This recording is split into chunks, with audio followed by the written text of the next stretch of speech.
Hi guys. So today I want to talk about the healing mindset. When you're battling cancer or any health issues, for that matter, your mindset is, I think, the key and the most important aspect in making you better or making you worse.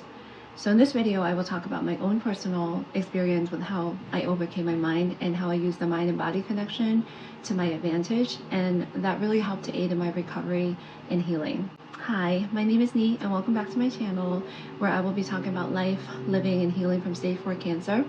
I decided to start this channel so that I could document my journey, and I also wanted to bring more awareness to what it's like living with cancer, along with all the non-conventional things that you can do to support yourself through treatment. What is the mind? It's important to note that the mind is not the same as the brain. So like if you think of a computer that has two components, it has the software and the hardware, and the mind is sort of like a software and the brain is a hardware. The hardware can't run without some sort of program, just as the brain can't function on its own if it doesn't have a program or a mind to instruct it what to do. So the mind consists of mental states like your thoughts, your emotions, your beliefs, your attitudes, and images. So the brain is the hardware that allows us to experience these mental states, and these mental states can be conscious or it can be subconscious or unconscious. Each mental state leads to some sort of physiologic response in our bodies that can impact our health in either a good or a bad way.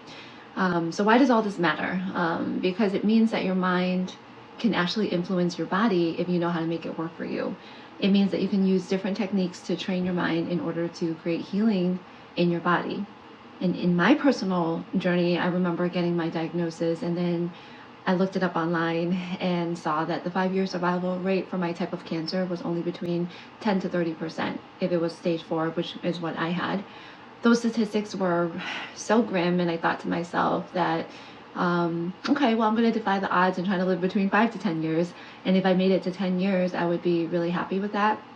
I was a realist because I saw my dad die from liver cancer just after 6 months after being diagnosed, and it was totally unexpected for me and my whole family because we just really didn't know. We didn't think that he would pass away so quickly, and I feel like we were kind of in denial and not being realistic, even though we saw him wither away, and we just didn't see the signs.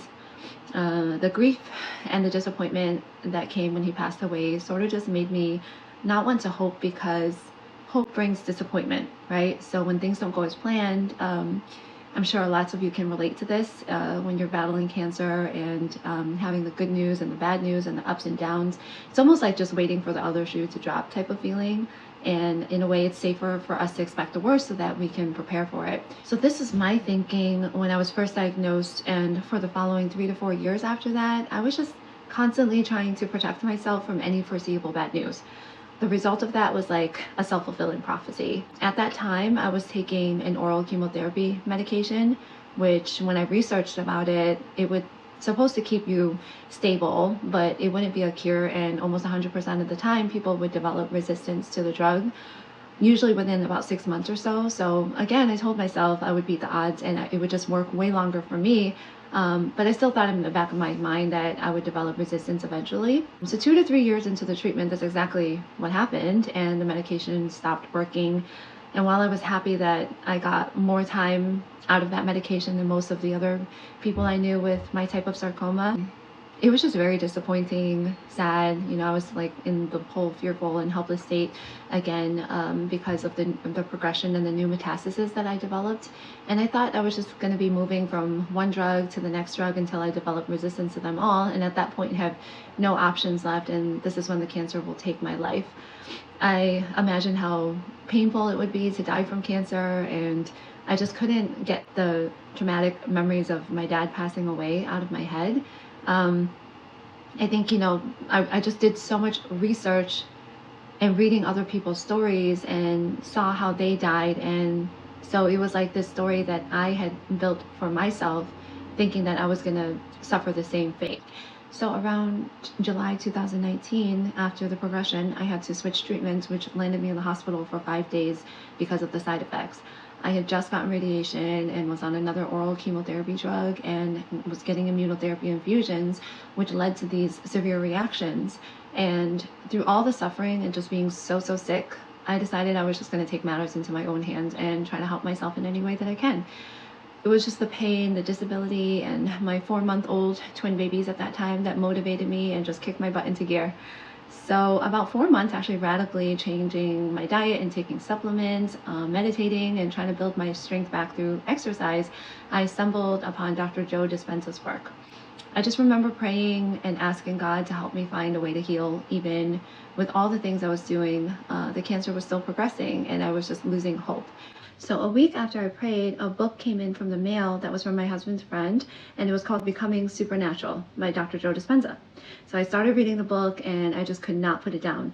I mean, if you're familiar with Dr. Joe Dispenza's story and his work, he was injured during a triathlon when he was on his bike and got hit by a car and broke 6 of his vertebrae in his spine.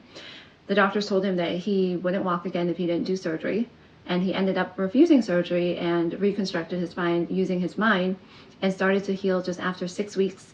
And within 9 weeks, he was back on his feet and training again. So he said when he was laying there in the hospital bed, he thought to himself that the power that made the body can heal the body. And the power is an intelligence, and this intelligence is consciousness, and consciousness is awareness, and awareness means paying attention. So he thought that this power must be paying attention to him, and he can use it to heal his body, and that's exactly what he did. So he rehearsed it over and over in his mind until he was satisfied with it, and until it was perfect, and that's when the healing began. There were so many other stories in his book with miraculous healings that were just so inspirational, and I thought to myself that it was just too good to be true. But then I wondered, I mean, if other people did it, why couldn't I? Could my body really heal from changing my thoughts? Could this really work? Well, I decided that I would try, and the worst thing that could happen is that it didn't work. I didn't have anything to lose after all. I don't know exactly when it clicked for me, but at one point while reading the book and doing the meditations, I just had this realization that I had been setting a limit on myself and on my healing. I think I knew that deep down inside, I didn't believe that I could heal from cancer. I mean, I had already accepted that it was a death sentence and that the best I could do is live for a maximum of 10 years. I had this whole picture in my mind of how my life would pan out and I just didn't understand the effects that it could have on my body. So when I finally saw this, there was like this internal shift within me that really compelled me to make a decision in that moment that I could and I would heal. It felt so empowering in that moment to have this methodical way to make my mind work for me instead of against me. And Dr. Joe talks about how your personality is your personal reality. He teaches that your personality is made of how you think, act, and feel. So if you want to change your life or your personal reality, it means that you have to change your personality. You have to think about what you've been thinking about and be aware of your unconscious behaviors and habits and modify them. And you have to look at certain emotions that are anchoring you in your past and decide if those emotions belong in your future. So at that point on, I worked on identifying the limiting beliefs that were preventing me from healing. I really just went into the operating system of my mind where these programs existed and I changed them.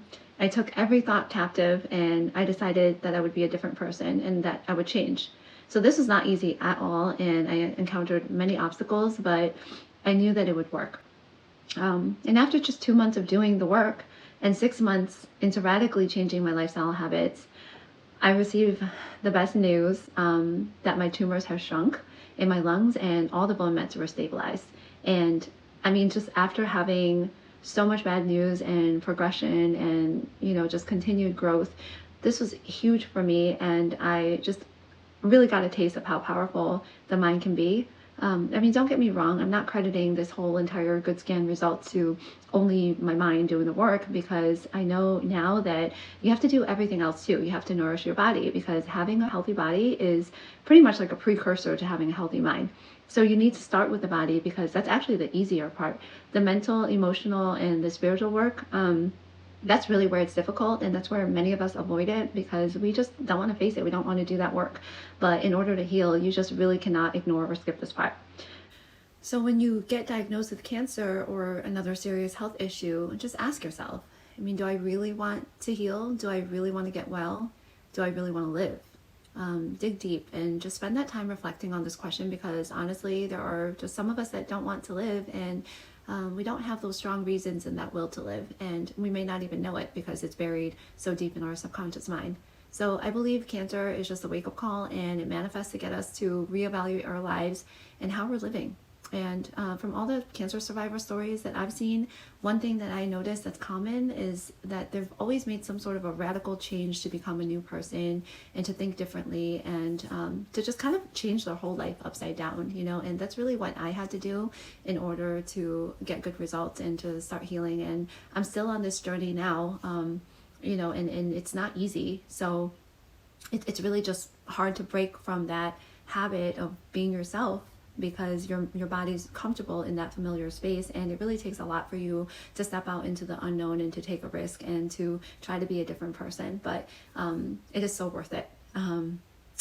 Anyway, so if you made it this far, thank you for watching and thank you for listening. My next video is probably going to be on a scan update, because I'm getting my scan soon, and I'm really excited to see the result of all the hard work that I've been putting in, doing all these different holistic treatments. So I'll tell you guys all about that, as well as my experience going to a cancer center for 11 days. So I look forward to making the next video. Thank you.